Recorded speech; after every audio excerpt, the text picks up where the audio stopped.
welcome to Little Learners. Today I wanted to talk to you about Roblox. Now if you're like me and you're a parent or a carer who has had a child start school within the last kind of 3 to 5 years, you may have heard the word Roblox a lot. This may be because your child's classmates are playing on Roblox, or they have seen their siblings, older siblings, playing. Certainly for me, I have heard my son talk about Roblox and saying that he wants to play Roblox, not really knowing what it is. So I thought it was really important to discuss it because I think a lot of parents don't know exactly what Roblox is. So before we get started, please give this video a like during the video if you find it interesting or helpful. And if you're not subscribed, click that subscribe button. So many people watch these videos time after time and don't realise that they are not subscribed, so do take a little look there. Okay, so let's start off with what Roblox is. What is Roblox? Many parents and carers think that Roblox must be a game, and that's not strictly true. Roblox is actually a platform with over 40 million games on it. So it's not just one game, and these games on Roblox have been created by users. So you could make a game, I could make a game, anyone could make a game. This means that games could be about anything. Now Roblox is recommended for 13 plus, but many younger children play it, and even at age 13 and above, there can be many inappropriate games on Roblox for those children, and we'll get onto that in a bit. Creating an account on Roblox is extremely easy. All you have to do is put in a username, a password, and your birthday. And you could put in any birthday you like. You don't need an email address, you don't need anything else. It's as simple as that. Which can be a problem when you have very young children playing on it. That brings us to the problems with Roblox. Now, when I say that my child has been mentioning the word Roblox and some of the games on it because his friends are talking about it, I'm talking about 5-year-olds. So this is starting very, very early. So I wanted to do an experiment. I set up my own account on Roblox and put in my birthday as if I were 5 years old to see if that would change anything to do with the games that I'm able to see. It did not. I still had access to every single game on the platform.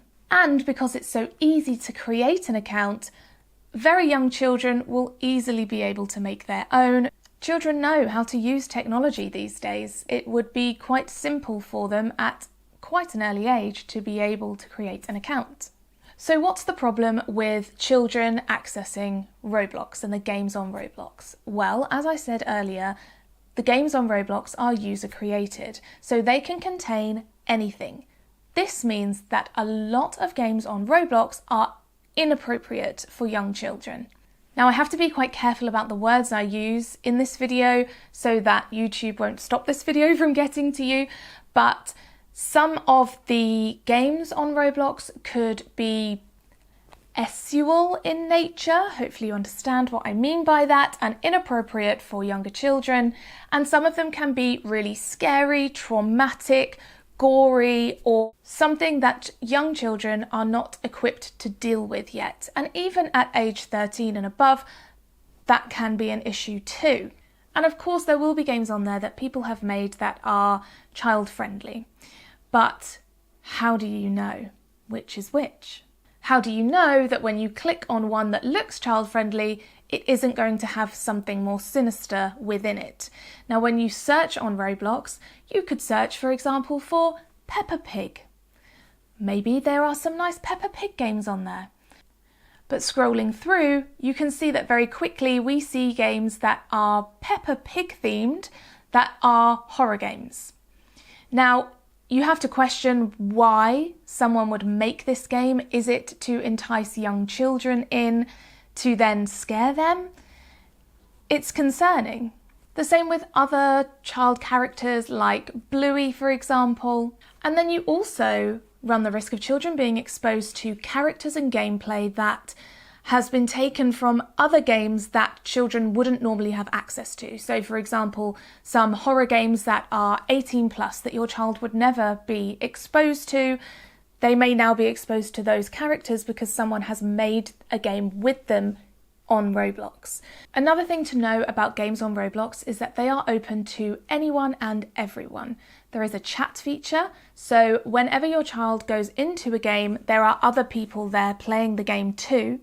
There is a chat feature where they can type to each other. There is also a voice chat. You need a phone number to be able to turn on voice chat, but for some of those savvy 7-year-olds, they may grab your phone, put the phone number in, get the code.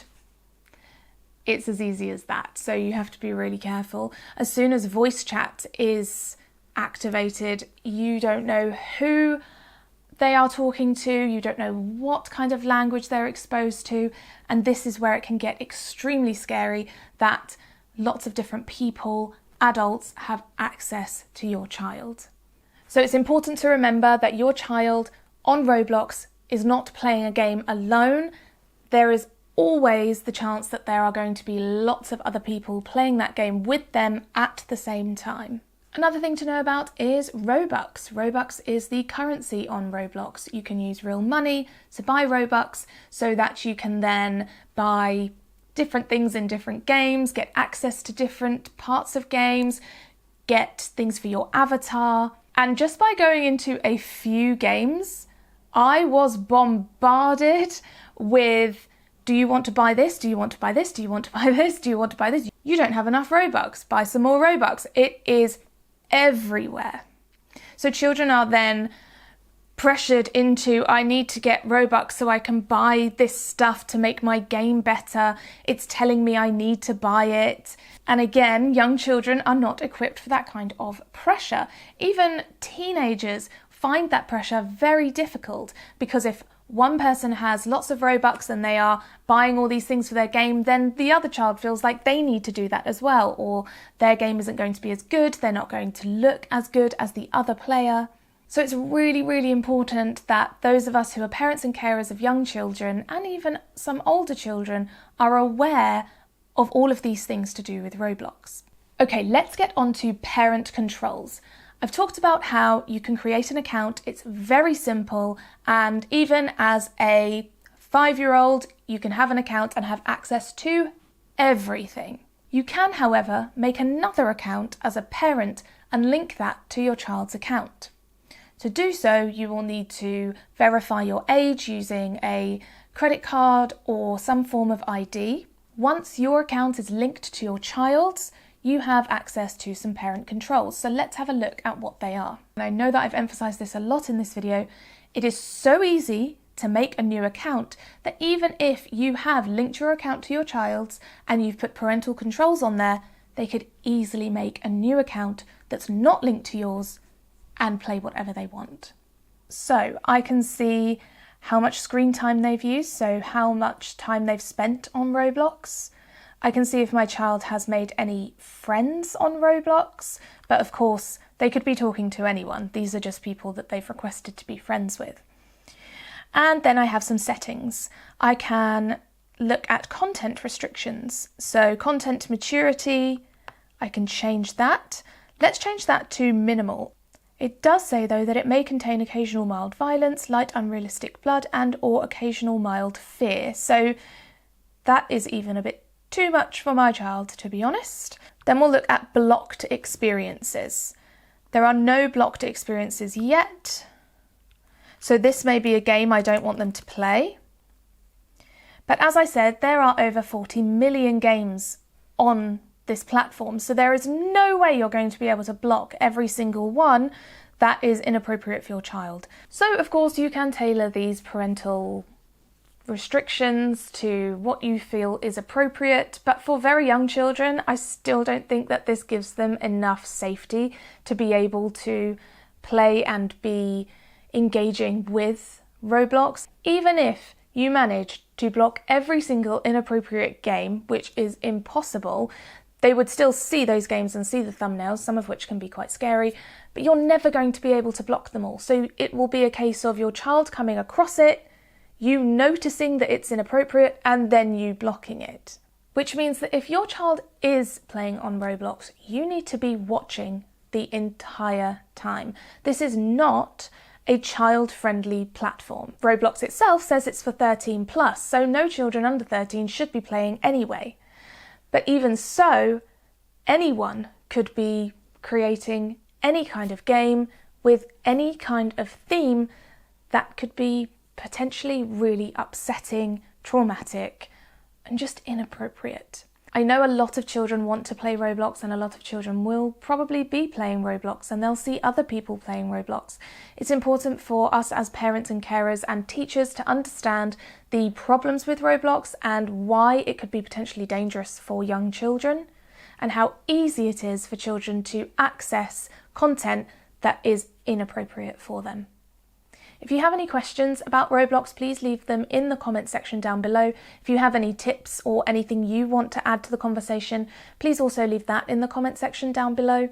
As with everything to do with screen time and the internet and very young children, you must monitor everything that they are consuming. You must be in the know of everything that they are being exposed to. Otherwise, it's just not a safe space for them.